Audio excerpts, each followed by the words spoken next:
Ça fait bientôt 2 ans que j'ai lancé ma chaîne YouTube et pendant ce laps de temps, il s'est passé un nombre de choses assez incroyables.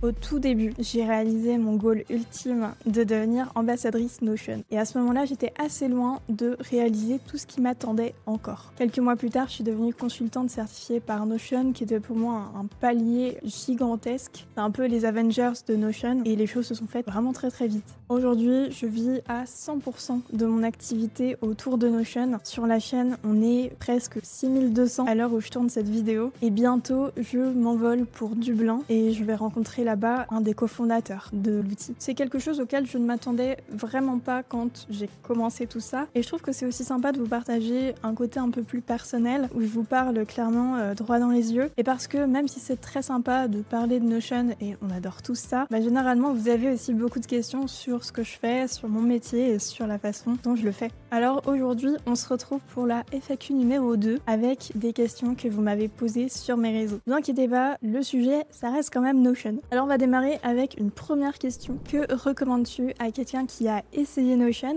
qui a arrêté un temps et veut s'y remettre? Alors là, si je dois vous donner un conseil, c'est qu'il faut d'abord se poser une question. Pourquoi tu as arrêté Notion dans un premier temps? Et ça va donner beaucoup de réponses. Est-ce que c'était un problème de structure, ton espace Notion peut-être qui n'était pas clair? Est-ce qu'il manquait des fonctionnalités? Ou alors est-ce que tu avais une difficulté à prendre en main l'outil, ce qui t'a un petit peu bloqué? Selon la réponse, tu peux trouver ce qui va t'aider à bien reprendre Notion. Si c'est un problème de structure, ce que je peux conseiller, c'est quasiment de repartir à zéro si tu en as le courage, mais surtout de te poser et de réfléchir à la façon dont tu veux organiser ton espace Notion. Que ce soit sur une feuille de papier, sur un FigJam, un Miro, note tout ce dont tu as besoin. Tu peux faire des liens entre les différentes pages, entre tes bases de données, mais c'est super important, je trouve, de visualiser avant de t'y remettre. Si tu penses qu'il manquait des fonctionnalités, tu peux t'abonner à la chaîne, je montre toutes les nouveautés dès qu'elles sortent. Plus sérieusement, il y a beaucoup de fonctionnalités qui sortent régulièrement dans Notion, donc si c'était un frein parce qu'il y a des choses que tu ne pouvais pas encore faire, je pense que ça vaut le coup de regarder régulièrement ce qui arrive. Et puis pour le troisième exemple, si c'est une difficulté pour le prendre en main, il y a beaucoup de guides, de formations gratuites pour apprendre les bases et d'autres types de ressources qui sont disponibles en ligne, des tutoriels YouTube qui permettent d'apprendre et donc d'aller chercher la puissance de l'outil.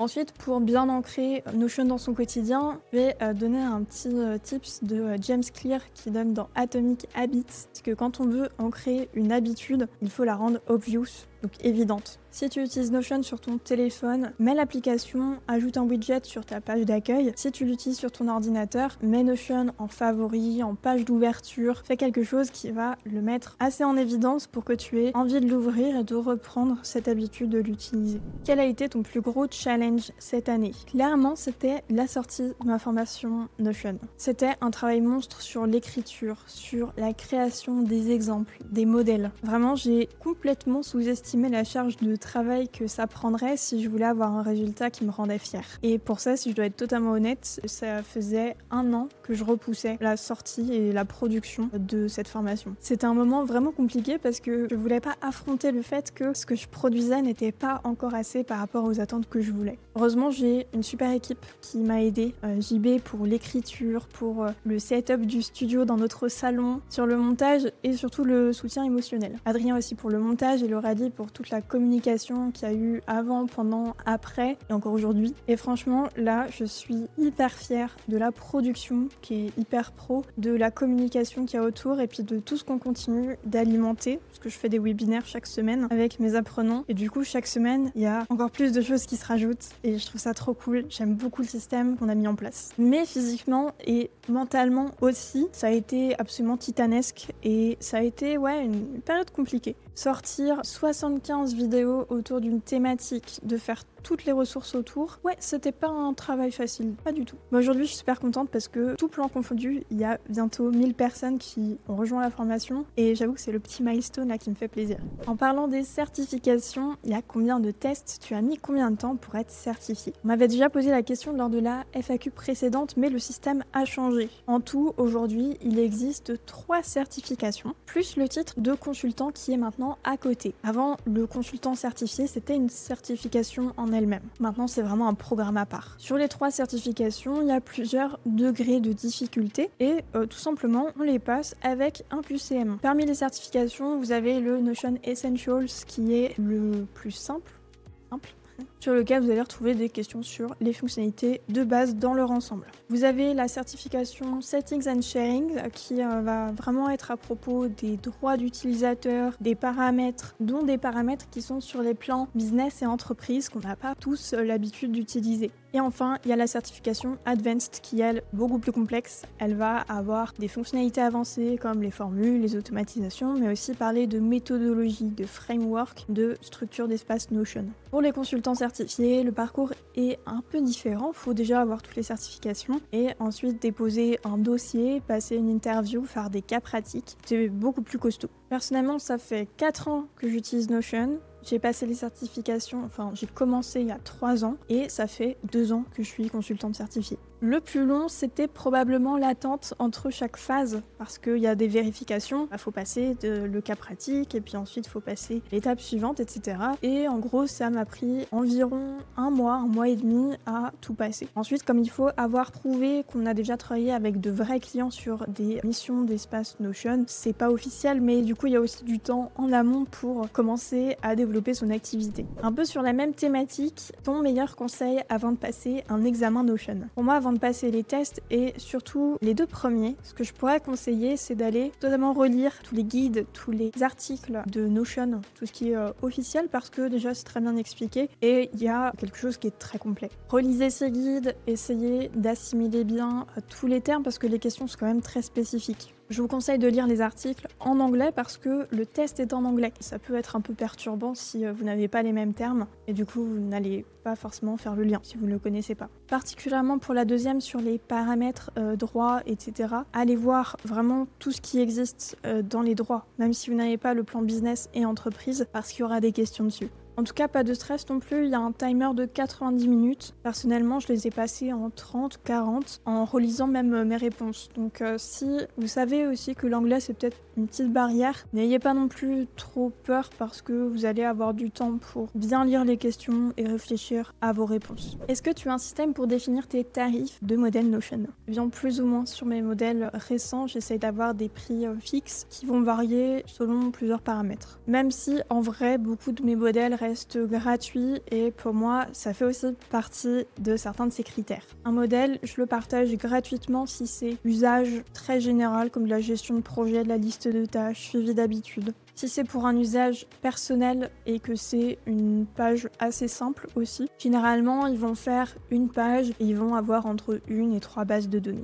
Ensuite, sur les modèles payants, il y a ceux qui sont entre 5 et 10 euros, sur lesquels, en général, il y a des fonctionnalités un peu plus avancées, des formules, des automatisations, des boutons. Souvent, ils sont à usage professionnel, mais pas que, et la plupart vont avoir plusieurs pages. Avec les modèles payants, normalement, vous allez avoir une structure que vous auriez pu recréer en plusieurs heures de tuto YouTube, tout simplement, avec pas mal d'apprentissage sur des fonctionnalités qui sont plus compliquées. Et puis ensuite, au-dessus, franchement, ça va dépendre encore de certains paramètres. La complexité du modèle, la valeur, l'utilisation, également ma cible, si c'est pour une utilisation personnelle à plusieurs. Mais tout ça, c'est pas du tout évident. Ça fait 3 ans là maintenant que je partage des modèles Notion, donc j'ai tâtonné aussi sur tout ça pour trouver le modèle qui m'allait bien et sur lequel je peux quand même partager beaucoup de ressources gratuitement à ma communauté, que ce soit lorsque je fais des vidéos ou quand simplement je publie sur mes autres réseaux. Est-ce que Notion c'est mieux sur navigateur ou sur l'application? Ça dépend de vous. Je vais vous donner mon exemple perso. Moi j'utilise le navigateur pour tout ce qui est travail. Ça me permet de switch plus facilement avec des onglets qui sont sur internet pour des automatisations, pour chercher des infos. Comme ça, je suis plus rapide. Et sur mon deuxième écran, j'ai l'app qui affiche mon tableau de bord de tâches. Cette partie, elle est plutôt fixe, j'y touche rarement à part pour cocher mes tâches au fur et à mesure de ma journée. Mais sinon, apparemment l'application serait plus rapide sur le chargement des bases de données et des pages, donc à vous de voir. Mais le navigateur, je le trouve quand même plus pratique. Aujourd'hui en entreprise, est-ce qu'il est mieux d'utiliser Jira ou Notion? Et question qui va un peu avec, quel est l'avantage premier plutôt que de rester sur Microsoft pour des PME classiques? Ça, je dirais que ça dépend des métiers et aussi des besoins. Par exemple, Jira est un outil qui est formidable pour de la gestion de projets en sprint, souvent utilisé pour les développeurs parce qu'on peut faire de la gestion de tickets. Par contre, on va pas pouvoir faire un espace wiki, un calendrier éditorial, un hub de recrutement, ni un CRM ou ce genre d'usages qui sont en dehors de la gestion de projet. Notion en soi fait mieux ces choses-là parce que en un outil unique, on va retrouver plein d'usages différents. Alors c'est vrai que Jira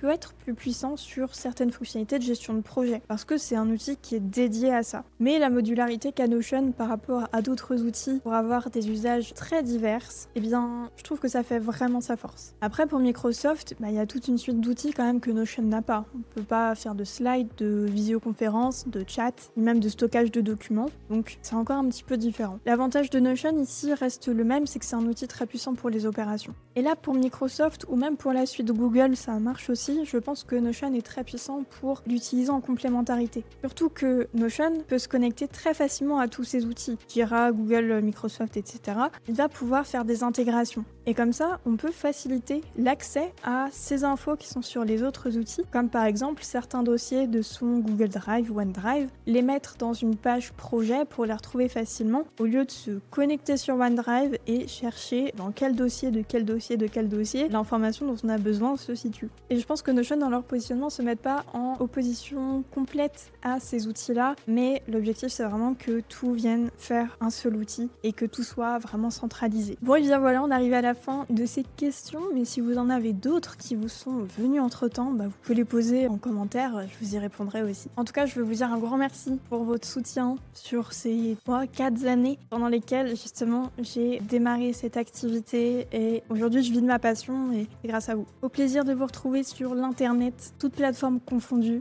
Je vous dis à très vite.